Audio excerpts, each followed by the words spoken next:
오늘 저희들 함께 보실 하나님 말씀은 사도행전 15장 36절에서 41절입니다. 며칠 후에 바울이 바나바더러 말하되 우리가 주의 말씀을 전한 각 성으로 다시 가서 형제들이 어떠한가 방문하자. 마가라 하는 요한도 데리고 가자. 바울은 밤빌리아에서 자기들을 떠나 함께 일하러 가지 아니한 자를 데리고 가는 것이 옳지 않다 하여 서로 심히 다투어 피차 갈라서니 바나바는 마가를 데리고 배 타고 구부르러 가고 바울은 실라를 택한 후에 형제들에게 주의 은혜에 부탁함을 받고 떠나 수리아와 길리기아로 다니며 교회들을 견고하게 하니라. 사는 것이 무엇일까 생각해 봅니다. 늘 갈등하면서 결단하는 것이 아닌가 생각이 됩니다. 아침에 일어날 때부터 갈등을 겪습니다. 일찍 일어날까? 지금 일어날까? 좀 더 잘 것인가? 밥을 많이 먹어야 할까? 조금만 먹어야 할까? 어느 옷을 입어야 할까? 점심밥을 먹는 것도 선택 중에 하나입니다. 항상 갈등이 있습니다. 결국 우리는 늘 갈등 속에서 결단하며 살아가는 존재들입니다. 오늘 본문에는 바울과 바나바가 한 팀을 이루어서 함께 사역을 하다가 돌연히 어느 날 그것이 깨지는 사건이 기록되고 있습니다. 우리는 이러한 기록들을 통해서 다시 한번 성경의 솔직성을, 정직성을 보게 됩니다. 바울과 바나바와 같이 존경스러운 하나님의 사람들이 서로 다투고 갈라서는 모습을 보면서 우리는 성경이 인간의 약점을 전혀 덮어주지 않는다는 사실을 발견하게 됩니다. 또한 이러한 성경의 기록을 통해서 인간의 한계성을 발견합니다. 바울과 바나바도 우리가 똑같은 연약한 인간일 뿐이구나 느끼게 되는 겁니다. 본문에 보면 참 훌륭한 목회자였던 바울과 바나바가 다투었습니다. 어떻게 이런 일이 있습니까? 더군다나 바울이 누굽니까? 빌립보서 2장 3절에서 이렇게 말하지 않았습니까? 아무 일에든지 다툼이나 허용으로 하지 말고 오직 겸손한 마음으로 각각 자기보다 남을 낮게 여기고, 이런 말을 한 사람인데 그 사람이, 그런 바울이 다투었다는 사실입니다. 그것도 심하게 다투었습니다.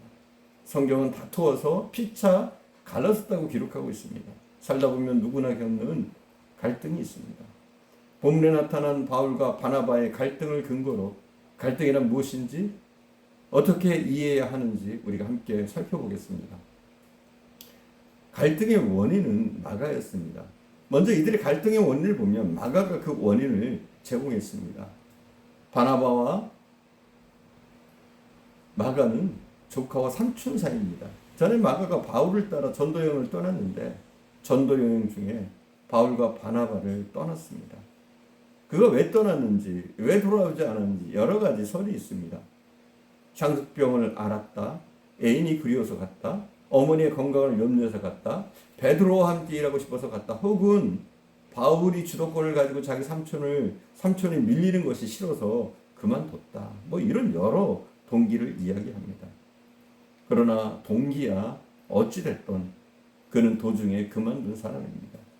그런데 다시 전도여행을 떠날 때 바나바가 마가를 다시 데리고 가자는 겁니다. 바나바는 다시 기회를 주고 싶었고 마가 입장을 변호해 주었지만 바울은 그런 사람과는 같이 일할 수 없다고 잘라 말했습니다. 결국 마가를 데리고 가느냐 안 데리고 가느냐 둘의 의견이 갈라져서 심히 다투다가 갈라서고 말았습니다. 여러분 같으면 어떨까요? 마가를 데리고 가는 게 맞습니까? 아니면 떼놓고 가야 합니까? 바울의 편입니까? 바나바의 편입니까? 또 하나는 성격 차이였습니다. 대부분의 갈등의 원인은 다름 아닌 성격 차이에서 발생한다고 합니다. 성격이란 각자의 생활 양식과 가치관에 따라서 다르고 독특하게 나타납니다. 이런 차이를 이해하지 못하는 데서 갈등이 발생합니다. 개와 고양이는 만나기만 하면 싸웁니다. 왜 싸우는지 아십니까? 둘이 딱 만났습니다. 개는 반가워서 꼬리를 흔들면서 고양이에게 다가섭니다. 그런데 고양이는 이것이 공격 신호입니다. 공격 신호로 받아들이는 겁니다. 반대로 고양이가 반가워서 꼬리를 내리면 개는 고양이가 공격하는 줄 알고 덤벼드는 겁니다. 이렇게 다른 것이죠. 결혼하기 전에는 나와 다르다는 것 때문에 오히려 매력적이고 호감을 갖습니다. 그러나 결혼을 하면 점차 서로 다른 것을 수용하지 못합니다. 다 다르지 않습니까? 자라온 환경, 습관, 생활 방식. 참 이게 힘든 겁니다. 어느 목사님은 부인과 20년을 오직 한 가지 주제로 싸웠다고 합니다. 양말 문제입니다. 양말을 뒤집어서 벗어놓는다는 그 문제로 20년을 싸웠지만 아직도 고쳐지지 않았다고 해요. 또 남과 다른 것이 갈등과 다툼의 원인이 됩니다. 여기서 먼저 알아야 할 것은 분명 싸움이 죄는 아니라는 사실입니다. 바울도 싸웠고 모든 사람이 싸웁니다. 이건 모든 사람에게 필연적인 것입니다. 그러니 내가 남과 갈등을 일으키고 싸운다고 해서 우리가 죄책감을 가질 필요는 없습니다. 모든 관계는 필연적으로 갈등을 내포하고 있습니다. 어찌 보면 갈등은 관심의 표현일 수 있습니다. 아무 관심도 없으면 굳이 다툴 이유가 없습니다. 이런 말이 있습니다. 노인이 지팡이가 무겁다고 지팡이를 버리면 어떻게 되나? 돛담배가 돛이 귀찮다고 돛을 바다에 버리면 어떻게 되나?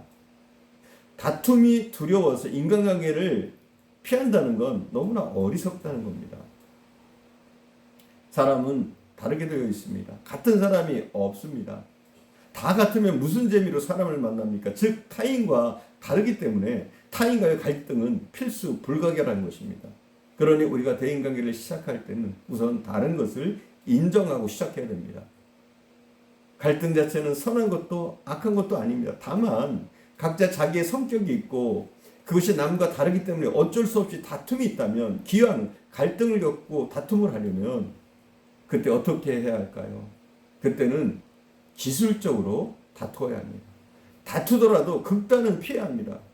아무리 다투더라도 피를 부르지는 말아야 합니다. 부부싸움을 하다 보면 다투다가 흥분한 나머지 너무 쉽게 피를 부릅니다. 어떤 피를 부르냐고요? 다투다가 한 사람이 그럽니다. 피는 못 속여. 하고 얘기하면 상대는 돌아버리는 거예요. 뚜껑이 열리는 거죠. 상대가 가만히 있습니까? 그러면 당신 피는 어떻고? 이렇게 맞받아쳐서 결국은 피비린내 나는 전쟁이 시작되는 겁니다. 아무리 다툴지라도 상대방의 치명적인 약점을 건드려서는 안 됩니다. 상대방의 영린을 건드리는 것은 그건 참 미련한 겁니다. 특별히 상대의 가족을 모독하는 것, 이건 피해야 합니다. 월드컵 결승전에서 있었던 이야기인데요. 유명한 프랑스의 지단 선수가 이탈리아의 마테라치라는 선수를 머리로 맞고 퇴장당했던 사건을 기억하십니까? 당시 경기는 대결승전이라는 아주 중요한 경기였습니다. 그리고 지단이 은퇴를 선언하는 그런 고별 경기였다는 점에서 이목이 집중되는 굉장히 중요한 경기였습니다. 하지만 지단은 마테라치의 가슴을 머리로 들이받고 벌금이 부과되고 또 레드카드를 받고 불명예스러운 은퇴를 하게 되었습니다. 속 내용은 그렇습니다. 마테라치가 지단의 유니폼을 잡자 지단이 내 셔츠를 원하면 경규해 주겠어 이렇게 농담을 했다고 해요. 그러자 마테라치는 그는 이렇게 얘기했다고 그럽니다. 나는 내 유니폼보다 내 누이를 더 원한다 이렇게 응수했대요. 이에 분노한 지단이 이탈리아의 마테라치를 머리로 받아버렸습니다. 우리는 문제와 사람을 구별할 필요가 있습니다. 나와 다르기 때문에 생긴 것이지 그 사람이 문제가 아니라는 것을 우리는 먼저 그런 시각으로 다가설 필요가 있습니다. 우리는 흑백 논리에 자주 빠질 때가 있습니다. 나와 의견이 다르면 틀렸다 이렇게 말해버려요. 단정해버립니다. 여러분 둘 다 맞을 수도 있고요. 둘 다 틀리는 경우도 있습니다. 상대가 틀리고 내가 맞을 수도 있고 내가 틀리고 상대가 맞을 수도 있는 겁니다. 복음의 진리와 관계 없는 문제 이런 것으로 다투지 맙시다. 만약 복음과 관계가 있는 거라면 우리는 양보하기 쉽지 않습니다. 양보해서는 안 됩니다. 그러나 복음과 관계 없는 문제라면 우리는 포용하는 쪽에 설 수 있기를 바랍니다. 수용하고 포용하고 이해하고 먼저 다가서는 그런 모습으로 우리가 사람들 앞에 설 수 있기를 간절히 축원드립니다. 기도하겠습니다. 사랑하는 주님, 우리가 때로는 다름을 이해하지 못하고 다툴 때가 많습니다. 사랑하는 주님, 우리가 살아가는 동안에 갈등을 일으키고 싸우는 것이 죄는 아니지만 필연적으로 일어나는 일이지만 우리가 지혜롭게 이 부분을 대처할 수 있도록 인도해 주시기를 원합니다. 먼저 무엇보다도 상대를 이해할 수 있는 마음을 주옵소서. 포용할 수 있는 마음을 주시옵소서. 흑백 논리에 빠지지 않게 하시고 복음이 아니라면 우리가 양보할 수 있는 너그러운 마음을 주셔서 우리가 세상에서 빛과 소금의 사명을 감당할 수 있도록 인도해 주시옵소서. 오늘도 함께 하시는 주님께 감사드리며 우리 구주 예수님의 이름으로 기도드립니다. 아멘.